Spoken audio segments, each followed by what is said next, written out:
The alarm cut through the bridge before anyone had time to sit down. Red light washed over every panel, every face, every claw and every hand reaching for a console. I felt the floor tremble under my boots as the Kestrel vane dropped out of orbit speed and locked itself into a hover above the planet we had come to study. "Movement detected," said Ilya Sorn, the ship's science officer, her 4 eyes flicking between 2 screens at once. "Something large, something fast. It just crossed the ridgeline where we planned to land the survey team." Captain Vash Korin stood at the center of the bridge, his long neck stretched forward, staring at the display like it might bite him through the glass. "Size? Bigger than anything in our records for this world," Ilya said. "We only started scanning this planet 2 days ago. Whatever that is, it was not in the first survey." I leaned against the railing near the back of the bridge, arms crossed, watching the shape move across the screen. It was fast. It was smart, weaving through rock cover like it knew exactly where our sensors could and could not see. I had to admit, it moved beautifully. "Nora," the captain said, turning to me, "you are still cleared to join the ground team, but I want you to understand what we are dealing with before you make that choice." I straightened up. "I'm listening." He nodded to Ilya, who pulled up a rough image built from thermal data. The creature was long, low to the ground, with a ridged back and legs built for sudden bursts of speed. Even from a computer model, it looked like something built by nature to end arguments quickly. "This is an apex predator," the captain said, "top of the food chain on this planet. No known equal. It hunts in silence, strikes without warning, and its territory covers the entire region we need to study. We lost contact with a scout drone 12 minutes ago. We believe this creature destroyed it." Around the bridge, the crew went quiet. A few of the younger officers, still new to serving alongside humans, glanced my way with the kind of caution people use when they think someone might break. "I need you to take this seriously," the captain continued. "This is not a training exercise. This is not one of your simulations.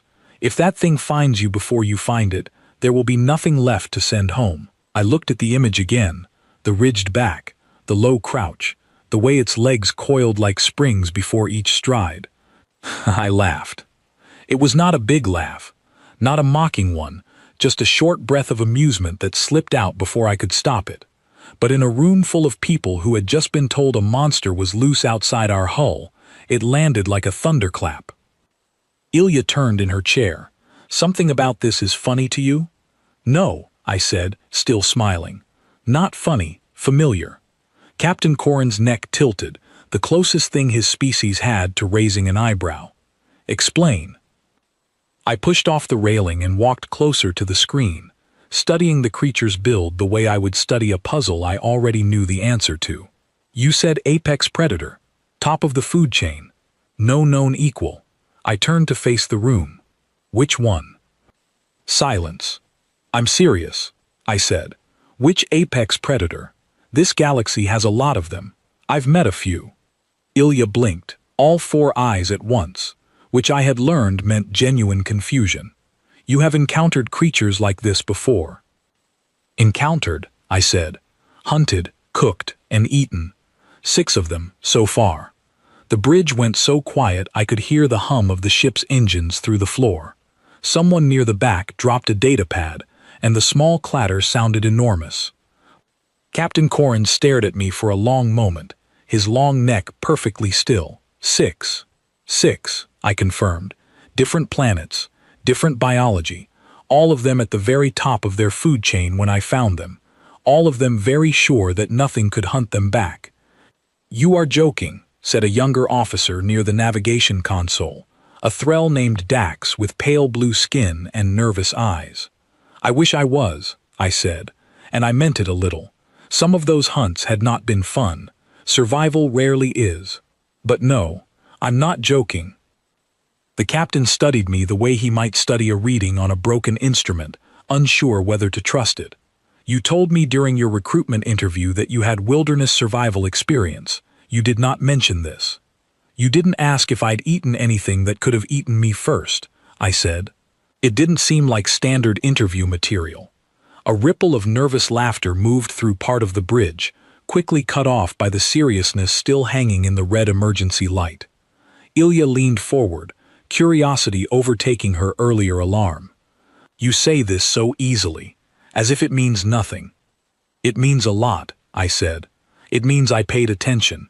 It means I learned how these things move, how they hunt, how they think they're safe, because nothing on their world was ever fast enough or clever enough to prove them wrong." I glanced back at the screen, at the low-ridged shape moving through the rocks below us. Humans are not from a gentle world. We didn't get to sit at the top of our food chain by accident. We had to fight for that seat, over and over, for longer than most of your histories go back. And when we ran out of things to fight at home, we started going out and finding new ones. Captain Corin was quiet for a moment, processing that in the careful, measured way his species always did. "You are saying you are not afraid." "I'm saying I respect it," I said. "There's a difference. Fear makes you freeze. Respect makes you plan." I nodded toward the screen. "That thing down there has never met anything like me. I intend to keep it that way, right up until the moment it does." The tension on the bridge had not disappeared, but it had changed shape. Where there had been fear for my safety, now there was something closer to disbelief, mixed with the beginning of something else. Curiosity, maybe even hope. "The ground team is still scheduled to depart in 10 minutes, the captain said slowly. "I will not stop you from joining them. But I want you to understand, Nora, that if this goes wrong, I cannot promise a rescue in time." "I wouldn't ask you to," I said. "I plan to still be standing when you come to check on us." He studied me a moment longer, then turned back to the screen, giving the order to prep the shuttle. As the bridge crew scattered to their stations, Ilya lingered near me, her 4 eyes narrowed with open curiosity now instead of fear. "6, she said again, quieter this time, like she was testing the word to see if it would change meaning the second time around. "You really have eaten 6 apex predators." "6 confirmed," I said. "There might be a 7th, but I'm still deciding if that one counts." It was more of a very large, very angry fish. Dax, still pale, still nervous, spoke up from his console. "How does a person survive that many encounters with the top of a food chain? Even one seems like it should be enough to end things." I thought about the ridge and the low crouching shape moving across it, patient and confident and utterly unaware of what it had just been compared to. "You don't survive by being the strongest thing in the room," I said. "You survive by being the thing that thinks the fastest, and by never forgetting that everything, no matter how big or how fast or how sharp, can still be figured out." I glanced at the screen one last time before heading for the shuttle bay. "That thing down there is very good at being feared. I've spent my whole life getting good at not being afraid." The alarm finally cut off, replaced by the steady countdown for departure. As I walked off the bridge, I could still feel their eyes on my back, the weight of 6 words settling into a room that had expected to spend the day comforting a fragile human. "Which one? I've eaten 6. Behind me, I heard Ilya mutter something to Dax in a tone somewhere between awe and dread.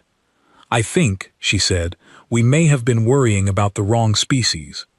The shuttle ride down was rougher than I expected, the small craft shaking as it cut through the planet's thick atmosphere. Across from me sat Mia Callahan, the only other human on the ground team, gripping her harness with both hands and staring at me like I had grown a second head somewhere between the bridge and the launch bay. "6, she said, breaking the silence we had been sitting in for the last 2 minutes.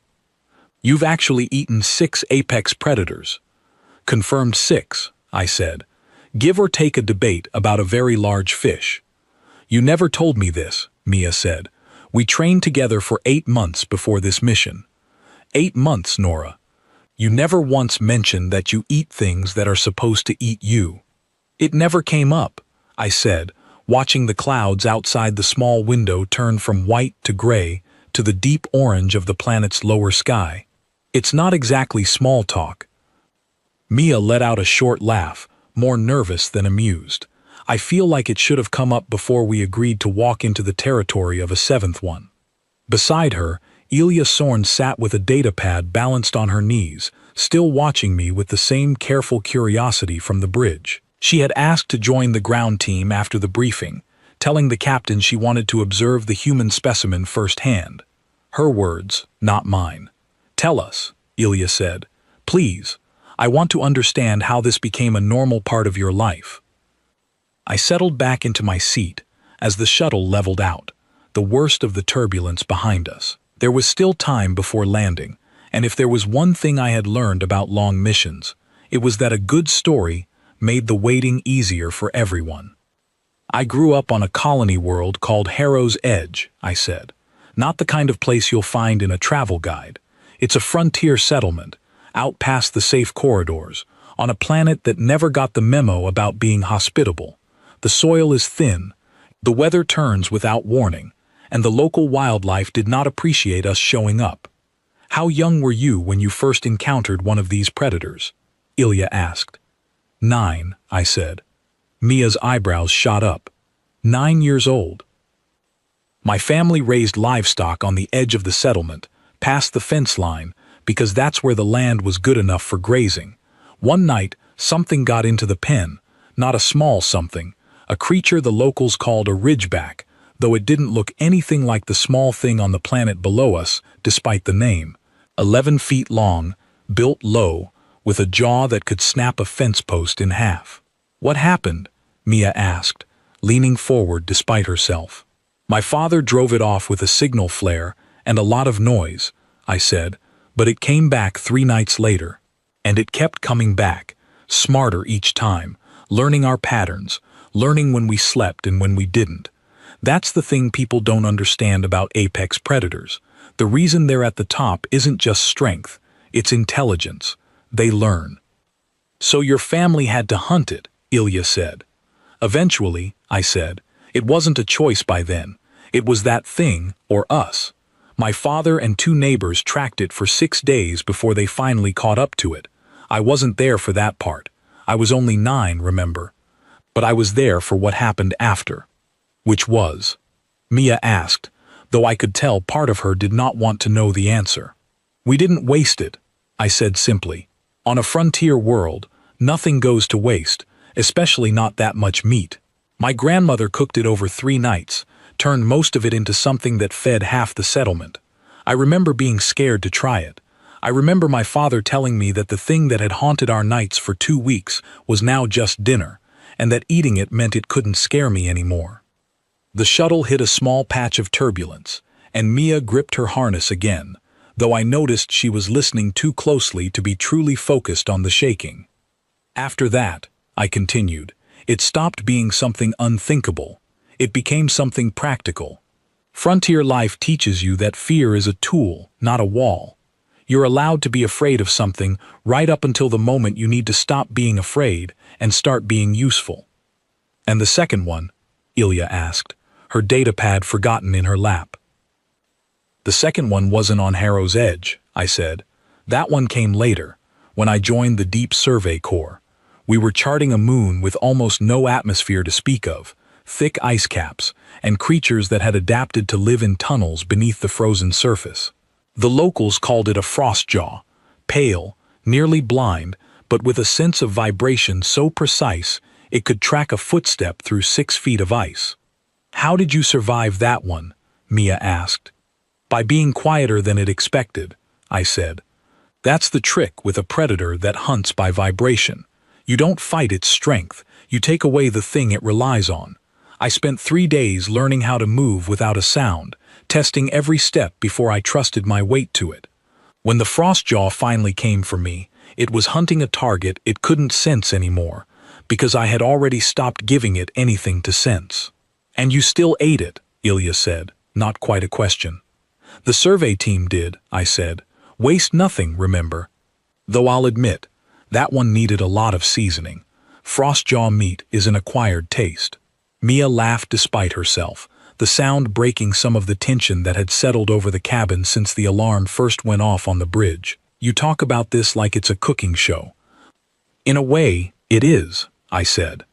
"Every predator I've faced taught me something about how it thought it was untouchable.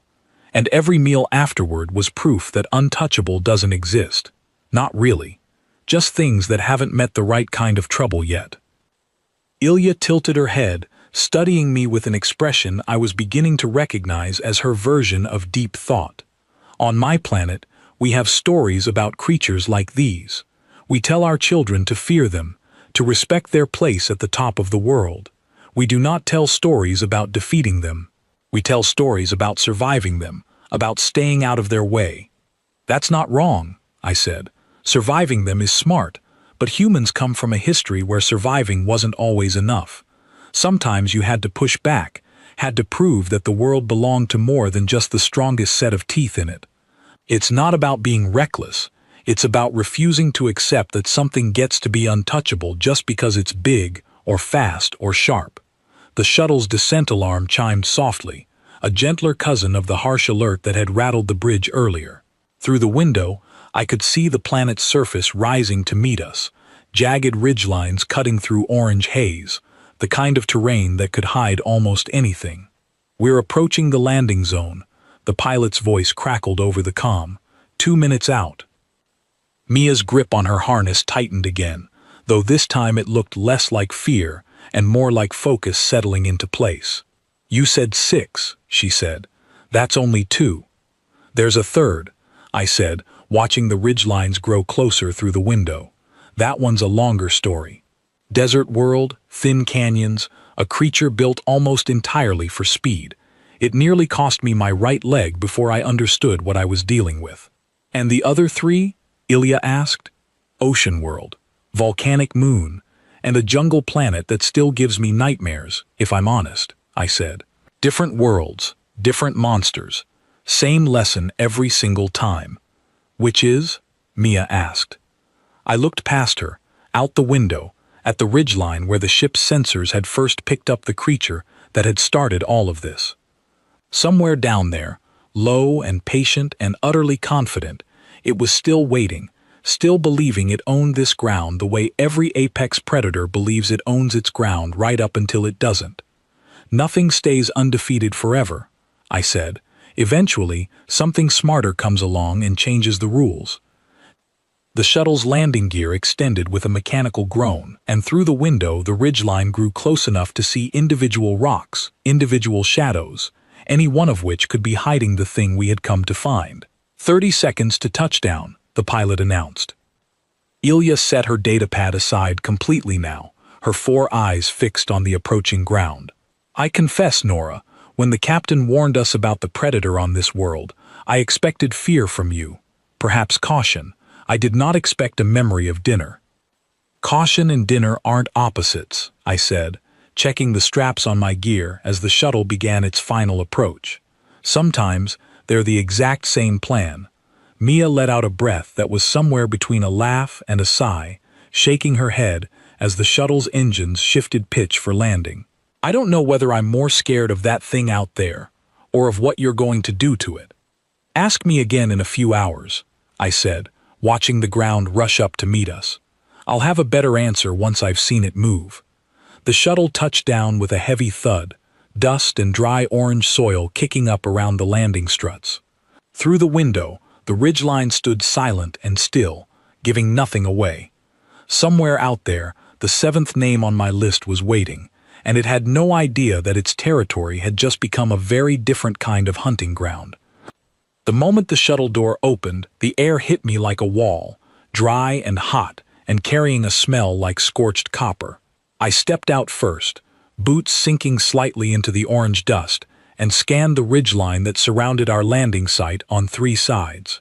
Behind me, Mia and Ilya followed, along with the rest of the ground team, 4 more crew members from 3 different species, all of them moving with the careful stiffness of people who had read the same warning I had laughed at on the bridge. "Spread out, stay in sight of each other," said the team leader, a broad-shouldered officer named Corin Vale, human like me, but from a very different kind of upbringing, all military training and clean procedure. "We have 4 hours of daylight. Survey the mineral deposits, collect samples, and we return to the shuttle the moment anyone spots movement." "Define movement," I said, scanning the ridge again. "Anything bigger than a bird," Corin said. I don't care how confident you are about your record, Bennett. Out here, we follow procedure. Understood, I said, and I meant it. Confidence was not the same as carelessness, and I had learned that lesson the hard way more than once. We moved out in two groups, spreading across the canyon floor toward the mineral outcrops that had brought us to this stretch of the planet in the first place. The ground was uneven, cut through with dry channels that had once carried water, now nothing but cracked stone and dust. I kept my eyes moving, not just on the path ahead, but on the shadows along the ridgeline, the places where something low and patient might be watching us without ever showing itself. "You're quiet," Mia said, walking beside me with a scanner in her hands, its screen filled with readings from the rock formations around us. "I'm listening," I said. "To what? I don't hear anything." "Exactly," I said. "No birds, no insects, nothing making noise except us." Mia's scanner beeped softly as she registered a mineral deposit, but her eyes had gone to the silence around us, understanding what I meant. On every world I had ever walked, silence like this meant one thing. Something out there had already noticed us, and everything smaller than us had already gone still, waiting to see what would happen next. We worked for nearly 2 hours without incident, collecting samples, mapping the canyon's mineral veins, occasionally checking in with the second group over comms. The sun climbed higher, turning the orange dust nearly white in the harsh light, and slowly, carefully, I let myself believe we might finish the survey without seeing our seventh predator at all. That belief lasted exactly as long as it took Ilya's scanner to pick up a heat signature at the edge of the canyon. "Movement," she said, her voice tight. "Large, 200 meters, moving along the eastern ridge." Corin's voice crackled over the comm from the second group. "We see it too. It's circling." I crouched low, following the direction of Ilya's scanner with my own eyes, scanning the ridgeline until I caught it. A shape, low and long, moving between two boulders with a grace that made my chest tighten despite myself. Even at this distance, I could see the same ridged spine from the ship's sensor readout, the same coiled legs built for sudden bursts of speed. "It's not attacking," I said quietly. "It's studying us." "How can you tell?" Mia whispered. "Because that's what smart predators do before they commit to anything," I said. "It wants to know how we move, how fast we are, whether we're worth the risk. We need to give it an answer it doesn't like." "Bennett," Corin's voice came through the comm again, sharper now. "Options." I kept my eyes on the ridge, watching the creature pause behind a boulder, its outline barely visible in the shimmering heat. "We don't run," I said. "Running tells it we're prey. We hold formation, keep our group tight, and we let it see that we're not an easy meal. If it commits to an approach, we deal with it then." "That's a big risk," Corin said. "Everything out here is a risk," I said. "The question is, which risk gives us the better odds?" There was a pause on the comm, the kind that meant someone was weighing a decision they didn't love but couldn't argue against.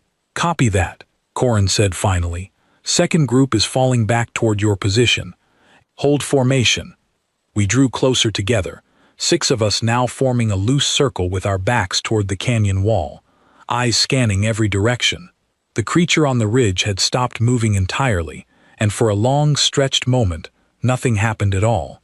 Just heat, and silence, and the feeling of being watched by something that had never once had to worry about being hunted back. Then it moved. Not toward us directly, but along the ridge, faster than anything that size should have been able to move, cutting a path that would bring it down into the canyon behind our position within seconds. My stomach dropped as I understood what it was doing. "It's flanking us," I said, already turning. "It's trying to cut off the shuttle." "Confirmed," Ilya said, her scanner screen lighting up with a new heat trail. "It will reach the canyon floor in 11 seconds. Everyone back toward the shuttle, now," Corin ordered, and the group moved as one, boots kicking up dust as we cut across the canyon floor, toward the small rise where our shuttle sat waiting. I ran with them, but I kept glancing back toward the ridge, watching the shape descend with terrifying speed, closing the gap between the high ground and the canyon floor far faster than I had expected, It was not just fast. It was efficient, choosing a path that avoided every loose rock, every unstable patch of ground, as if it had already mapped the terrain in its mind before it ever started moving. "It's going to beat us to the shuttle," I said. "Then we changed the plan," Corin snapped, skidding to a stop and turning to face the direction the creature was coming from. The rest of the group hesitated, torn between the order to retreat and the sight of their team leader standing his ground. "Corin, that's not a fight you want to have alone," I said, already moving to stand beside him. "I don't intend to," he said, "but it's coming in fast, and if we all bunch up in one place, we're just giving it an easy target. Bennett, you know this kind of creature better than any of us. Tell me what to do." I studied the ridge, watching the shape grow larger, watching the way its legs coiled and released with every stride, storing power for something bigger than a simple sprint. And then I saw it, the same pattern I remembered from the desert world years ago, from the creature that had nearly cost me my leg before I understood how it hunted. "It's building up for a leap," I said. "It doesn't want to run us down in the open. It wants to come from above, land in the middle of the group, and use the panic to pick off whoever scatters worst." "How do you know that?" Mia asked, her voice tight with fear she was trying hard to control. "Because I've seen this exact strategy before," I said. "Different planet, same instinct. We don't scatter. We collapse the formation tight and low, and we give it nothing to land on except a wall of people who aren't running." "That's insane," said one of the other crew members, a Threll engineer named Wren, his pale skin nearly gray with fear. "It's insane if we panic," I said. "It's smart if we don't." Corin looked at me for one long second, weighing 8 years of procedure against the words of a woman who had just claimed, a few hours earlier, to have eaten 6 things exactly like the one now closing the distance between us and the ridge. Whatever he saw in my face must have convinced him, because he turned to the group and barked a single order. "Formation, tight now, backs together, eyes out. Do exactly what Bennett says." We formed a circle, shoulder to shoulder, facing outward, and I watched the creature complete its final approach along the ridge before launching itself into the air in a leap that covered nearly 30 feet in a single motion. For one terrifying heartbeat, it seemed to hang in the sky, ridged spine catching the sunlight, jaws already opening. "Down!" I shouted, and the group dropped low together, a compact wall of bodies instead of the scattered, easy targets the creature had expected. It landed hard in the space where we would have been standing if we had panicked and run, dust exploding outward from the impact, and for a moment it seemed almost confused, its head swinging back and forth as it searched for the scattered prey it had planned to find. That confusion was the opening I needed. "Now," I said, and I moved before I finished the word, closing the gap between myself and the creature, while its attention was still divided among 6 close targets instead of locked onto one. I had no illusions about matching its speed or its strength in a straight fight. That was never the plan. The plan was to do what I had done 6 times before, on 6 different worlds, against 6 different kinds of teeth and claws and instinct. I made myself the loudest, most obvious threat in the canyon, and I let it choose me. The creature's head snapped toward me, its focus finally narrowing, and it lunged. I threw myself sideways, feeling the rush of air as its jaws closed on empty space where I had been a half-second before, and I used the momentum of my dodge to close the distance further instead of retreating from it. Every apex predator I had ever faced had one thing in common. They were built to overwhelm prey that ran. They were not built to handle prey that came in close and refused to give them room to use their full speed. "Bennett, get clear!" Corin shouted, but I was already inside the range where the creature's greatest advantage, its speed, meant almost nothing. I drove my shoulder into its foreleg, throwing my full weight against the joint at an angle it was never designed to bend, and felt it stumble, its balance breaking for the crucial half-second I needed. It let out a sound unlike anything I had heard before, somewhere between a roar and a shriek, and twisted hard to bring its jaws back around toward me. I was already moving, rolling clear, coming up on one knee with the small stun baton from my belt, already in hand. It was not a weapon built to kill something this size. It was never meant to be. It was built to disrupt, to overload the nervous system just long enough to change the outcome of exactly this kind of standoff.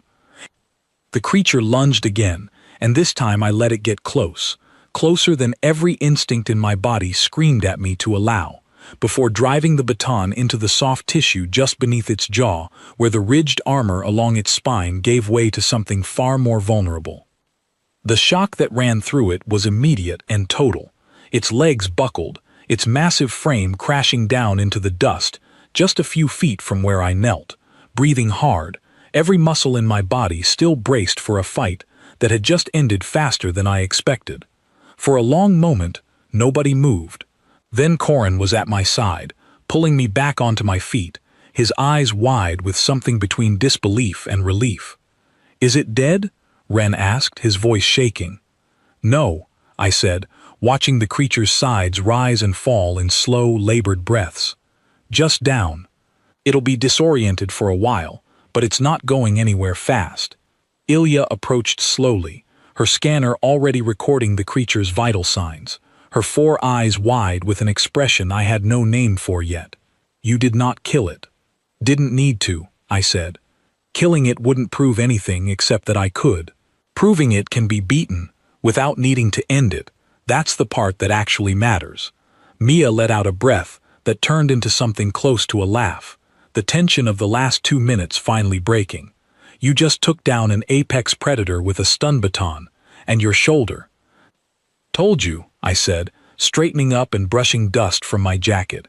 "It's not about strength, it's about knowing exactly where the strength runs out." Corin was staring at the creature, then at me, shaking his head slowly. "I have been running survey missions for 11 years. I have never seen anyone do what you just did." "You've never worked with someone from Harrow's Edge," I said.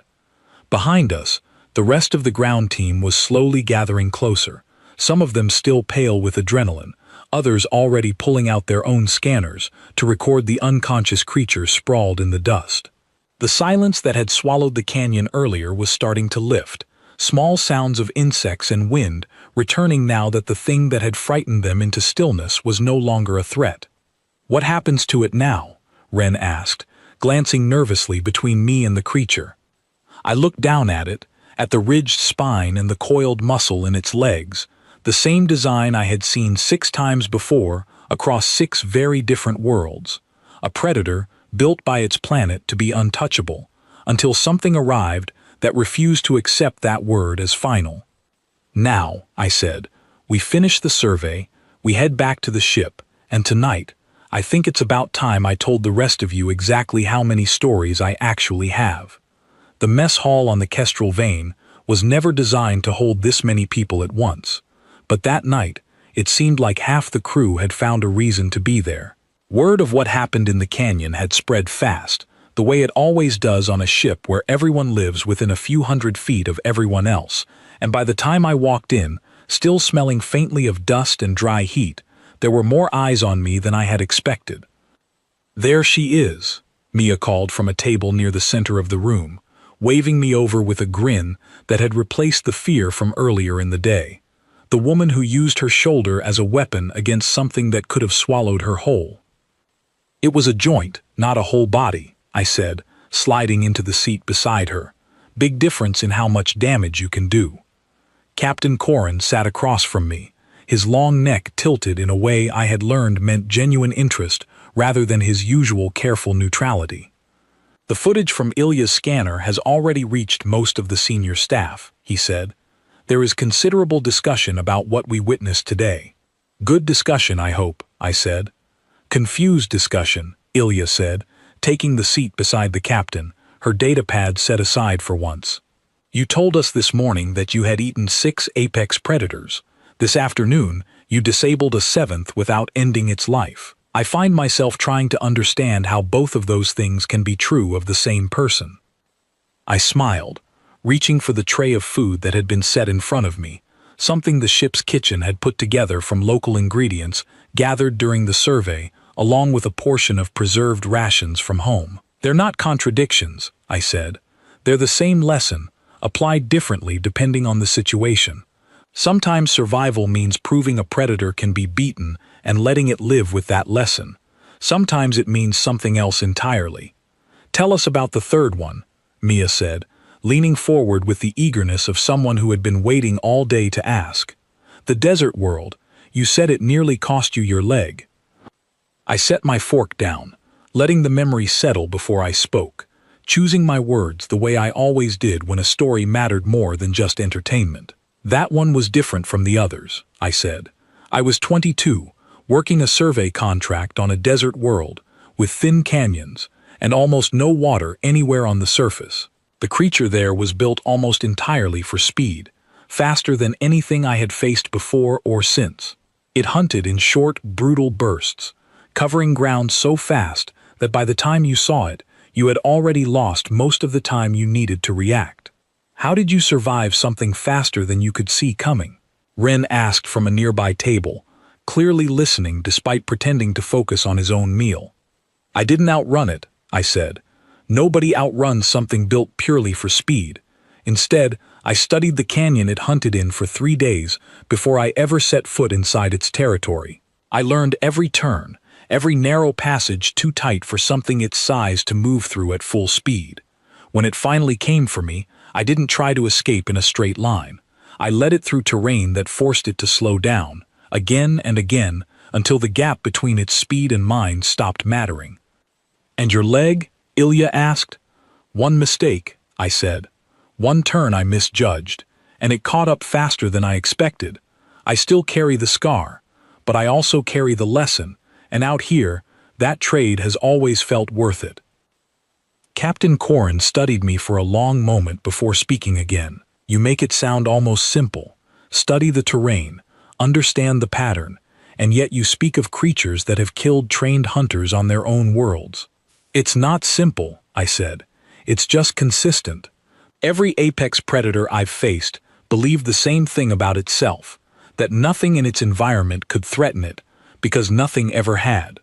That belief is both its greatest strength and its only real weakness. The moment something proves that belief wrong, even once, everything changes. Tell us about the ocean world, Mia said, refusing to let the momentum of the conversation slow down. I laughed, shaking my head at the memory. That one is less a story about danger and more a story about how badly things can go when you underestimate how big an ocean really is. I was part of a marine survey team studying a planet almost entirely covered in water. The predator there was enormous, easily the size of this entire ship, and it hunted by sound, using low-frequency calls to stun smaller creatures before closing in. How do you fight something the size of a ship? Rin asked, his eyes wide. You don't, I said. Not directly. We used underwater drones to mimic the frequency of its own hunting calls, turning its greatest advantage into confusion. It ended up beaching itself on a shallow reef, trying to chase a signal that wasn't really there. The local ecosystem took care of the rest, though I'll admit that one felt more like outsmarting a storm than fighting an animal. And you ate that one too? Ilya asked, something close to amazement in her voice. A small portion, I said. Mostly out of respect.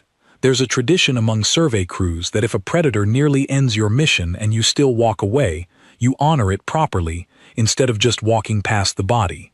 It's not about triumph. It's about acknowledging what almost happened. The mess hall had grown quieter around our table, more crew members drifting closer, drawn in by a conversation that had started as curiosity and had slowly become something closer to reverence.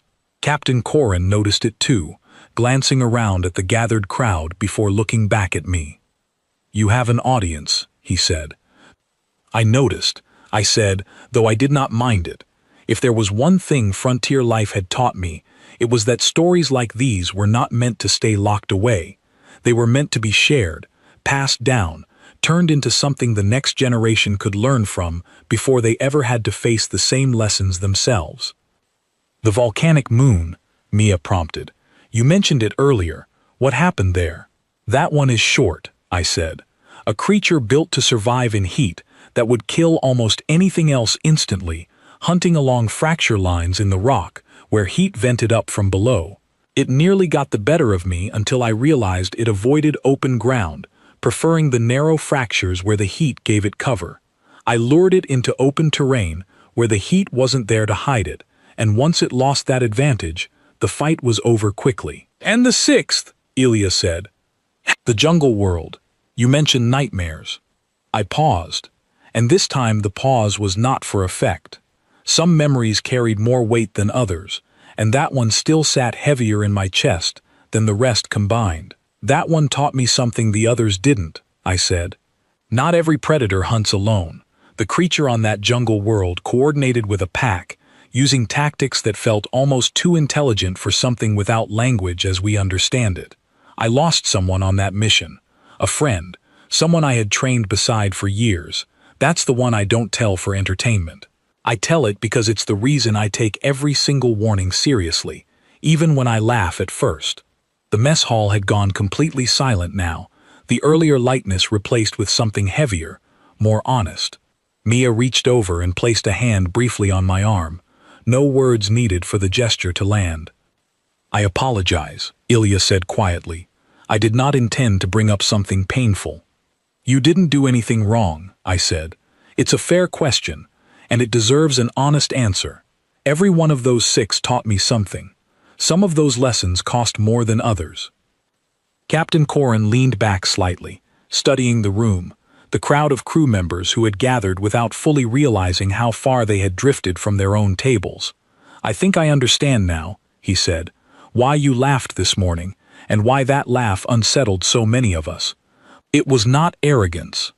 "No," I said, "it never is. It's just familiarity. Fear becomes something different once you've walked through it enough times and come out the other side. It doesn't disappear. It just stops being the only thing you feel when you face something like what we found today." Ren, still pale but no longer trembling the way he had in the canyon, spoke up from his table. "Is it strange knowing your species has that kind of history, that so many of you have had to learn these lessons the hard way?" "It's not strange to me," I said. "It's just what we are. Humans didn't start out at the top of anything. We had to earn every inch of ground we stand on, against things bigger, faster, and better armed by nature than we ever were. The only advantage we've ever really had is that we refuse to accept that any of that is permanent." Captain Corin raised the cup in front of him slightly, a gesture I recognized from earlier meals as something close to a toast among his people. "Then I think a toast is appropriate," he said, "not to victory over today's creature, but to the lesson it represents. We came to this planet believing we understood the danger. We leave understanding that the danger was never as one-sided as we believed."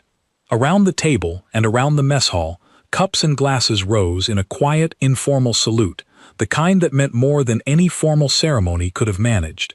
I looked around at the gathered crew, at faces that had shifted over the course of one single day from cautious protection to something closer to genuine respect, and felt something settle in my chest that had nothing to do with the predator we had faced that morning. "To the 7th, Mia said, raising her own glass with a grin. "May it wake up with a very confusing story to tell the rest of its kind." Laughter spread through the room, easy and real, and for a while, the conversation shifted away from danger entirely, drifting toward smaller stories, lighter memories, the kind of easy camaraderie that only comes after a day spent trusting your life to the people around you. But even as the mood lightened, I caught Captain Corin watching me from across the table, something thoughtful behind his eyes that told me this conversation, and everything it had revealed about my species, was far from finished. 3 days later, the Kestrel Vein received a priority transmission from the regional command station, a request that Captain Corin file a full report on the incident in the canyon before the ship departed for its next assignment. I was not surprised by the request. I was surprised, a little, by how quickly it had traveled through the chain of command, and by the fact that the captain asked me to be present when he delivered it. The communication room was smaller than the bridge, quieter too, with a single large screen dominating one wall where the image of a station administrator waited for us to begin. She was an older member of a species I did not recognize, with deep-set eyes and a manner that suggested she had reviewed thousands of survey reports and rarely found any of them worth her full attention. "Captain Corin," she said, her voice carrying the flat efficiency of someone used to cutting through pleasantries. "Your report mentions an encounter with a previously undocumented apex predator, successfully neutralized without loss of life or serious injury. I would like clarification on the methods used." "The credit belongs to a member of my crew," Corin said, glancing briefly toward where I stood near the back of the room. "Specialist Nora Bennett, human. I believe her account will be more useful than my summary." The administrator's eyes shifted to me, unreadable at first, then narrowing slightly with something that might have been curiosity, or might have simply been professional attention. "Specialist Bennett, your file indicates extensive frontier survival experience. Walk me through the encounter." I stepped forward, keeping my explanation direct. The way I had learned worked best with people who had no patience for embellishment. I described the ridge, the flanking maneuver, the decision to hold formation instead of scattering, the moment the creature committed to its leap, and the opening that mistake created. I did not dramatize it. I did not need to. The facts carried enough weight on their own.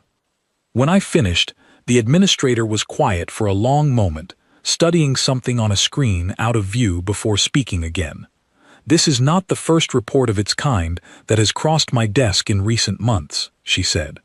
"There have been similar incidents on at least 4 other survey missions across 2 different sectors, all involving human crew members, all involving encounters with previously unknown apex predators that ended without human casualties." "I was not aware of the other incidents," Captain Corin said, glancing at me with a raised brow, silently asking whether I had known and simply not mentioned it. I shook my head. News like that doesn't always travel fast between sectors. "It is beginning to," the administrator said. "Command is starting to take notice of a pattern. Your species has only been part of the wider community for a relatively short time, and yet incident reports involving humans and dangerous wildlife consistently show a survival rate far higher than expected for newly integrated species. Some of my colleagues find this reassuring, others find it troubling." "Troubling how?" Mia asked from where she stood near the doorway, having joined the meeting partway through. The administrator's gaze shifted to her, then back to me. "Because a species capable of consistently surviving, and in some cases defeating, the most dangerous creatures the galaxy has to offer, is a species that other governments will want to understand carefully. Some will want to work with humanity. Others may see you as a threat to be managed, rather than a partner to be welcomed." The room went quiet for a moment, the weight of that statement settling over everyone present. Captain Corin's neck straightened slightly, a posture I had come to associate with him processing something significant. "With respect," I said, choosing my words carefully, "humanity isn't looking to be a threat to anyone. We spent most of our history fighting for survival on our own world before we ever left it. That history shaped us, but it doesn't define what we want out here. We want the same thing every species wants when it finally reaches the stars. A chance to build something, not just survive it." The administrator studied me for a long moment, and something in her expression softened, just slightly. "That is a good answer, Specialist Bennett. I hope it proves true as more of your species join the wider community. For now, this report will be filed as a successful survey mission, and I will make a note recommending that future missions to unexplored worlds consider including human personnel given your demonstrated success rate in these encounters." "Understood," Captain Corin said. "Is there anything further required from this crew?" "Not at this time," the administrator said, "though I suspect this will not be the last conversation of its kind. Command out." The screen went dark, and for a moment, the room stayed silent, everyone processing what had just been said. Mia was the first to break the quiet, letting out a low whistle. "So humanity's reputation is spreading. That's either the best news or the worst news I've heard all week." "Maybe both," I said. "Reputations aren't something you control once they start moving. All you can do is keep giving people a reason to trust the good version instead of the fearful one." Captain Corin turned to me, Something like genuine respect settled into his expression now, replacing the caution I had seen on the bridge just days earlier.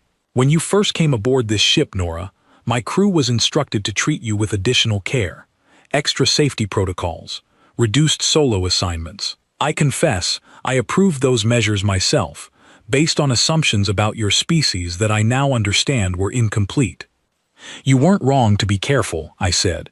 "Every new species deserves caution until trust is earned. I'd rather be underestimated and prove it wrong than be trusted blindly and let someone down." "A fair philosophy," he said. "I will be updating those protocols before our next mission." Later that evening, I found myself back on the observation deck, watching the planet we had just surveyed shrink slowly behind us as the Kestrel vein pulled away toward its next assignment.